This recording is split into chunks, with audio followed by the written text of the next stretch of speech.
Hello and welcome to Temple Update. I'm Seth Wozniak. And I'm Jade Franks. The Temple community has been on edge recently in light of recent and off-campus incidents.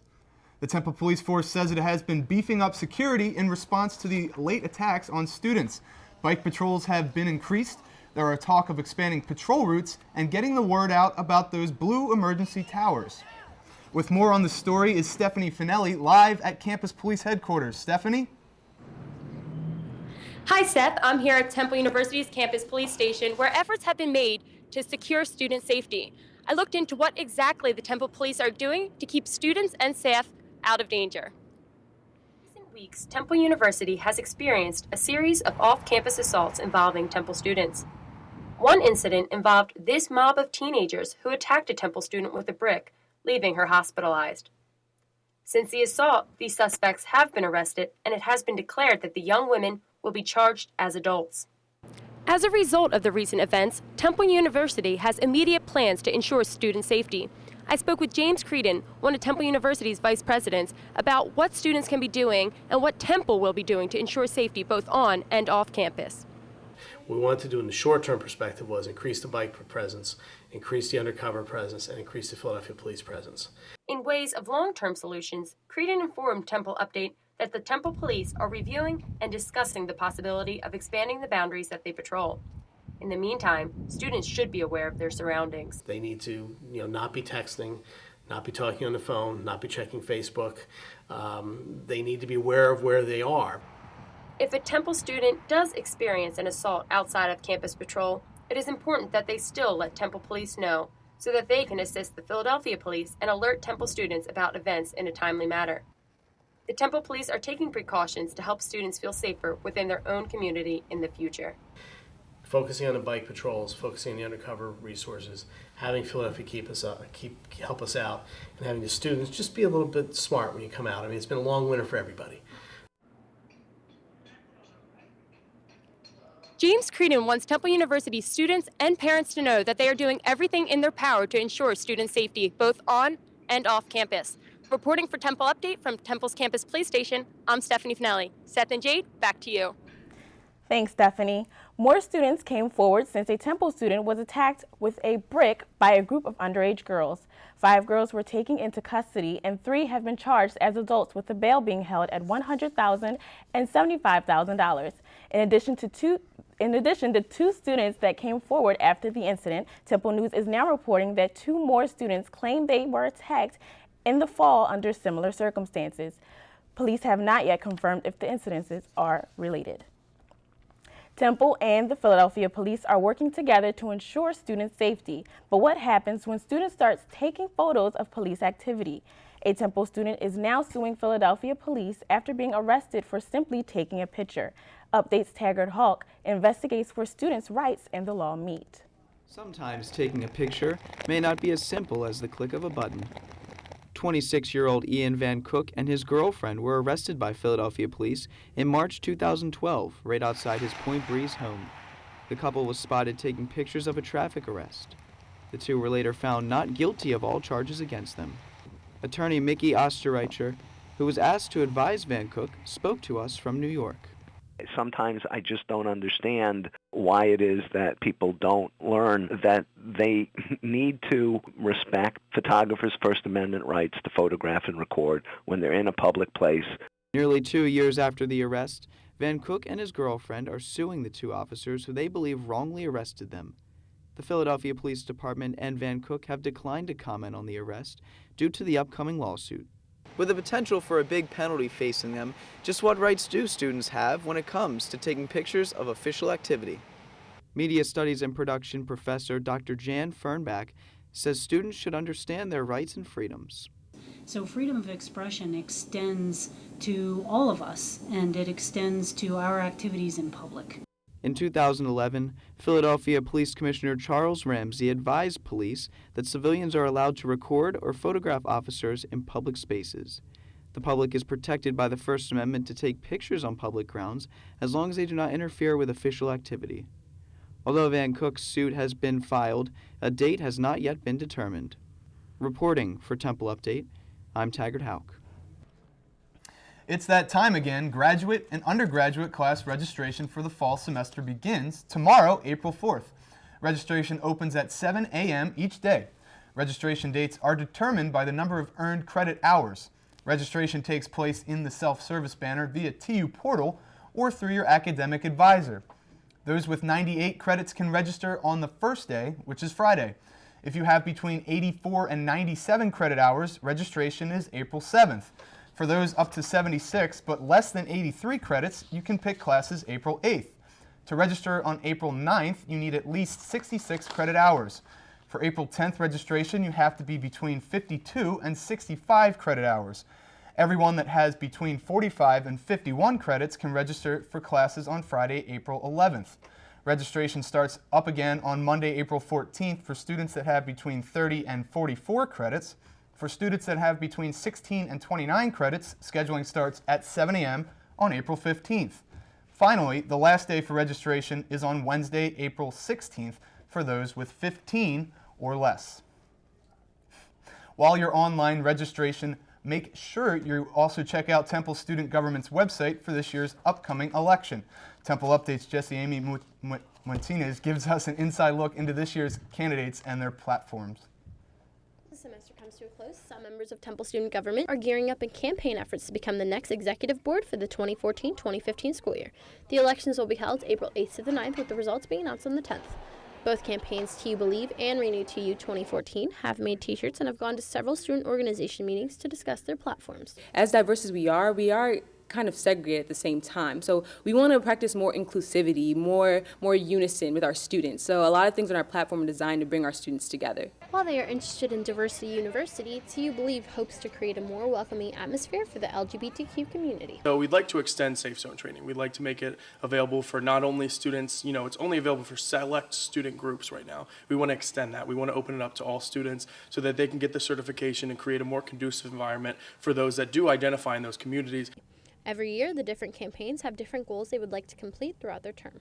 Personally, would just like to increase the transparency between administration and students. It's an invaluable resource to be able to know and feel comfortable with the people that are advocating for you behind scenes. I really want to help them become aware of what Temple has to offer so they can have a better college experience. Darren Bartholomew shared with us some closing statements about the election process. I suggest that everyone takes time to listen to the platforms. I know they're working very hard. Now that it's a little bit nicer out, I think you'll see them around on campus. You can stay tuned for more information on both tickets on templeupdate.com. For Temple Update, I'm Jeseamy Muentes. The Temple Student Government elections are approaching, but how exactly can you cast your vote? Students can visit templestudentgovernment.org and click the Elections tab. Voting will take place on April 8th and 9th, and students vote exclusively online for their preferred candidate. Temple Student Government election is not the only upcoming ballot students should be looking out for. Update's Nicole Bernier is here to report on Temple University's involvement in the upcoming Pennsylvania primary. Thanks, Jade. Temple University hosted a political debate between 4 Democratic candidates for Pennsylvania governor. I went to the debate to see what the big issues of the night were. A good turnout of students from around the state, as well as community members, came to the Student Activity Center to hear from the candidates. Former Environmental Protection Secretary Katie McGinty, State Treasurer Rob McCord, York County businessman Tom Wolf, and Congresswoman Allison Schwartz. Pennsylvania pollster and Franklin and Marshall College professor Terry Madonna moderated the debate. He asked several questions relating to college students, including one about the importance of getting a college education even with the debt. All 4 candidates criticized incumbent Republican Tom Corbett for earlier efforts to cut state funding for higher education.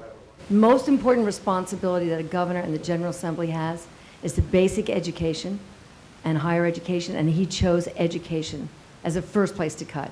You have to be thinking about work while you're getting educated, but the fact is a good 4-year degree means you'll earn an extra $1 million over the course of your lifetime. It was a subject that all candidates agreed on, but that was not the same for other issues. The question asked, should athletes in college be able to unionize? I think that the ideal is to have college athletics serve the academic enterprise, not the reverse. When the giant sucking sound becomes just one part of that university experience, it can diminish other things. Despite the differences, the audience connected with what the candidates said. I think that it was a really great start to the rest of the Democratic nominations for the race. If any Temple Owls want to participate in the primary elections for Pennsylvania governor, they take place on May 20th, and the deadline for registration is April 21st.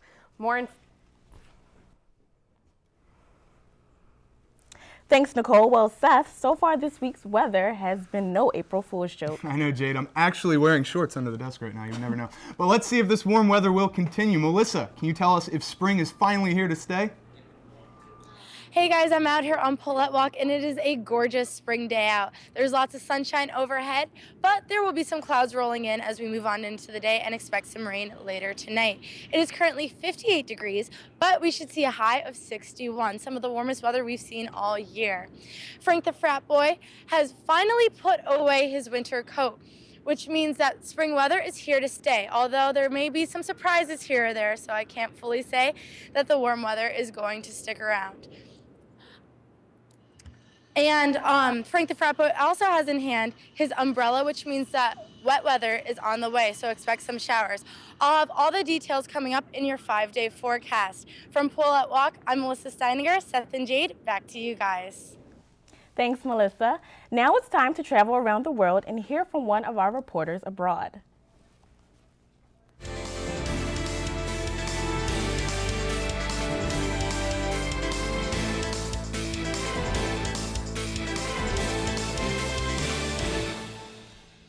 Japanese fishermen cast their nets to supply one of the busiest fish markets in the world. Tokyo correspondent Adam Glazer got hooked on the variety of seafood available. If you are in the fish dealing business in Japan, most likely your days begin here. Between 5 and 6 a.m., sellers and buyers of fresh caught fish come daily to the Tsukiji fish market auctions. Tourists are allowed into small sections of the market during this time, but most photography is prohibited, as are large bags. If you do visit this early in the morning, it is critical to keep your eyes open and head up, as the activity is non-stop and the workers do not break for tourists. At 9 a.m., the main section of the market is open to all visitors. The surrounding streets are also full of smaller fish sellers, many knife shops for aspiring chefs, and excellent restaurants. In the market itself and the many surrounding streets, one can find all manner of edible sea creatures in vast quantities. But the star of the show is surely the bluefin tuna. By 9 a.m., the best catches are long gone, sold off to buyers at the morning auctions, sometimes for tens of thousands of dollars for those deemed to be the best. The sale of the tuna has become a point of controversy to some, as it is on the endangered species list. Tsukiji is easily one of the largest fish markets of its kind in the world, and moves over 2,000 tons of fish daily. Reporting for Temple Update in Tokyo, I'm Adam Glazer. And on another continent, Governor Tom Corbett and the Philadelphia Mayor Michael Nutter found themselves a long way from home when they visited Italy and said ciao to Temple Rome students. Tom Corbett and Nutter toured the campus and spoke with students. They also attended a private reception with Temple Rome faculty and administration. Their mission was to talk with students about the importance of being U.S. ambassadors for both Philadelphia and Temple University while they spend a semester abroad. Coming up on Temple Update, Temple Theater is putting on a new show. We'll tell you what it is and how to get your tickets. Also, Spring Fling may be canceled, but is there something else students can look forward to? Plus, the women's basketball team is saying an early goodbye to one of their own. We'll tell you who's leaving the nest. Sladek at the sports desk, Anthony Lee finally made his decision on a new school. I'll tell you where it is. Plus, Melissa Steininger tells us if we should be expecting any spring showers this weekend. Don't go away. Temple Update will be right back.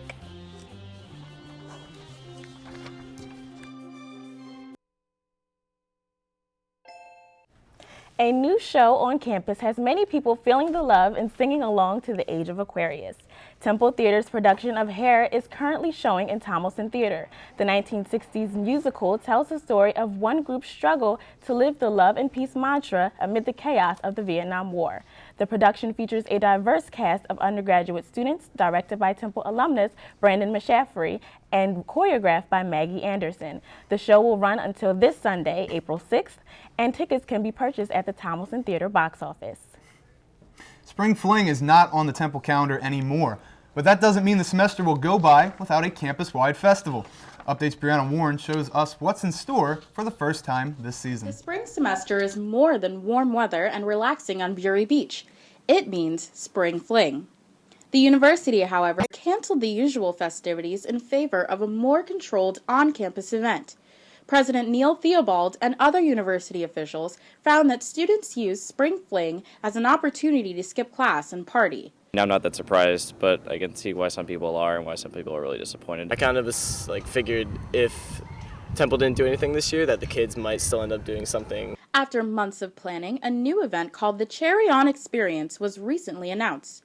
Giese Field, which is commonly used for sports practice, and the outdoor track will come alive with many different attractions. The Student Activities Director, Chris Carey, revealed more on the possible future campus tradition. The goals are for students to have an opportunity to enjoy themselves. We want to give students a chance to really just enjoy the friends that they've made throughout the year, or maybe that if they're returning students or second, third year students, that they can just kind of hang out with their friends and enjoy a fun time outside, engage in the different programs, and just really kind of hang out together and enjoy a Saturday. The Cherry On Experience will take place on Saturday, April 12th from 4 to 8 p.m. on the Giese Field complex. Activities include laser tag, an outdoor food festival hosted by the Philadelphia Food Trust, and a movie that takes place on the track.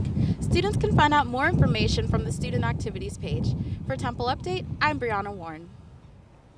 Not only will students be able to cherry on, but they will have the ability to cherry online with Temple Update's website. Exclusive content can be found online at templeupdate.com. Be sure to go on this week and check out Temple's new breakdancing club, the B-Boys, and other stories. Also follow Temple Update on Facebook and Twitter at Temple Update. Coming up on Temple Update, Tommy Sladek is at the sports desk with where Anthony Lee is headed. And Melissa Steininger will have what you can expect the next few days in her 5-day forecast. Temple Update, we'll be right back.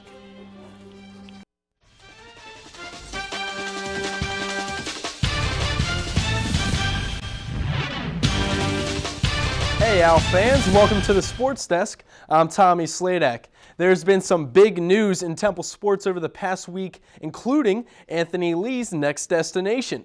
But first, women's basketball player Rateska Brown will be the 5th women's player in 2 years to transfer out of the university. Her decision follows a postseason meeting where she says head coach Tanya Cardoza made a comment on eternal team matters, saying Temple...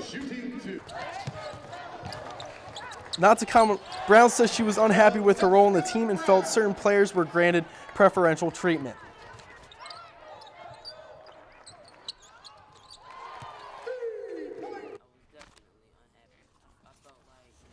I tried to help this team as much as I could possibly, and I felt like on the bench I couldn't do that as much. I couldn't help the team as much. Even when I came in and I tried to get this spark, I feel like it wasn't enough because, again, we would lose. Says she will not be the only one to transfer. Other players have not yet come forward. For the past week, men's basketball player Anthony Lee has been the talk of the town after going public with his decision to transfer. On Saturday, Lee made it known he will be playing for the Ohio State Buckeyes next season. The 6'9" redshirt junior averaged 13.9 points per game and 8.6 rebounds per game in his last season as a Temple Owl. Cherry and white football players, past and present, headed to the old site of Temple's football stadium on Saturday for Alumni Day. Updates Becca Hendrickson has more.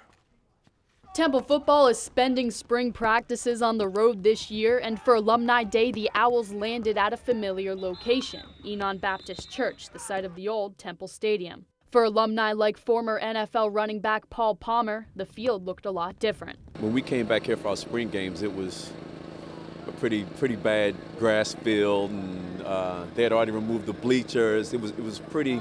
It just seemed like a hole. For many current Temple football players, this is just another place to practice while Edberg Olsen is being resurfaced.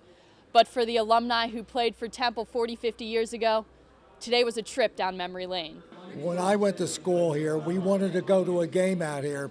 We had to get here earlier. We couldn't get a seat. The room we're in was the old locker room. We have pictures of the stadium. I mean, it's amazing from the air. And we would come here and dress, and then we'd practice out in the side. People can't believe after 50 years we're still friends. You know, we've been seeing each other for all that time. We've had guys from the 20s and 30s.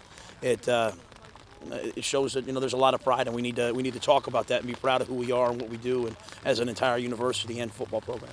That pride was translated for one Temple football family where running back Hassan Dixon is a third-generation Owl. Well, they wanted to follow in their dad's footsteps, you know, so it's good for them. All I wanted to do was go to Temple, so I get, even in my dad, he really didn't want me to come here, but I guess it was just instilled in me. For Temple Update, I'm Becca Hendrickson. Rateska Brown might not be the only owl to leave the nest.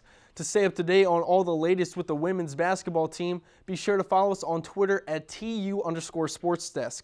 Becca Hendrickson will be right here next week. I'm Tommy Sladek. Back to you in the studio. Thank you, Tommy. Still to come on Temple Update, flowers are blooming, and we've had some April showers. Melissa Steininger will have the latest weather conditions and your 5-day forecast coming up.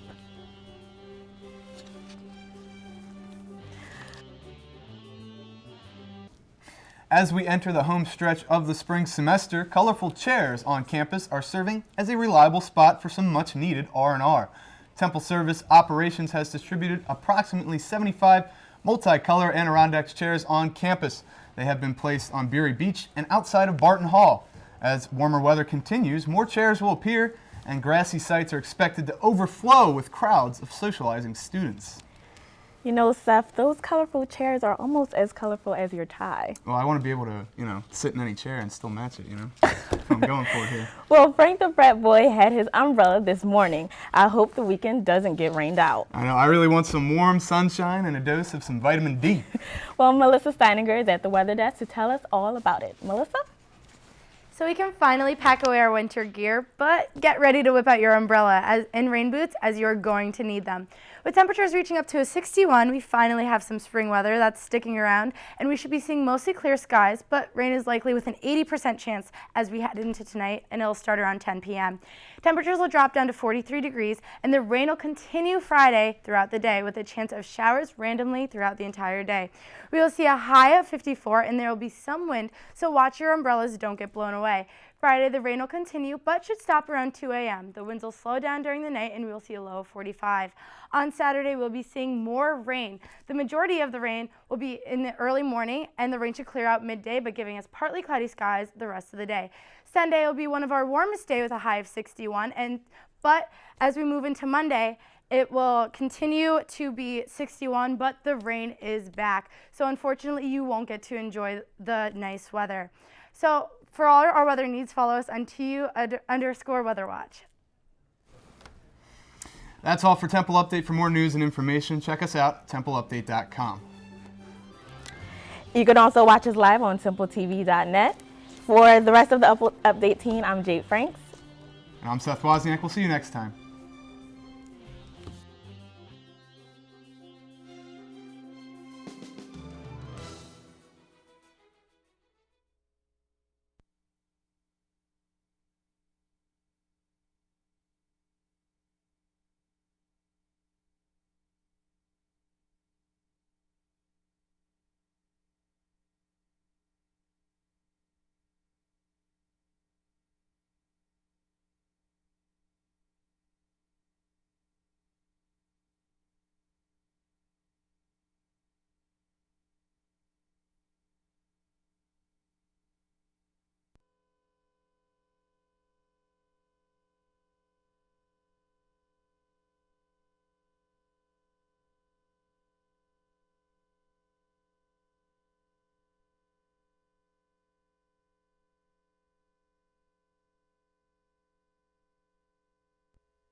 Coming up on Temple Update, after student attacks off campus last week, Temple has increased security measures. We'll tell you what they're putting into action. Plus, updates Tokyo correspondent Adam Glazer is a regular fish out of water in Tokyo. Tommy Sladek is at the sports desk with what owl is leaving the women's basketball team's nest. And it's starting to feel like spring. Can we finally put our winter coats away for good? Melissa Steininger will have your 5-day weekend forecast. All of that and more at 1 o'clock.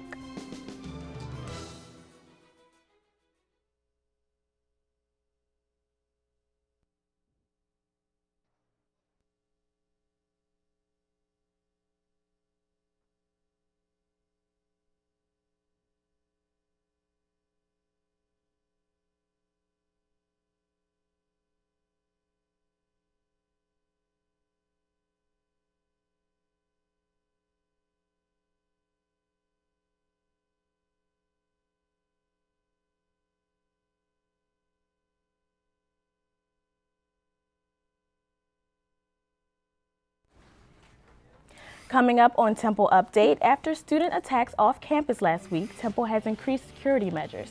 We'll tell you what they're putting into action.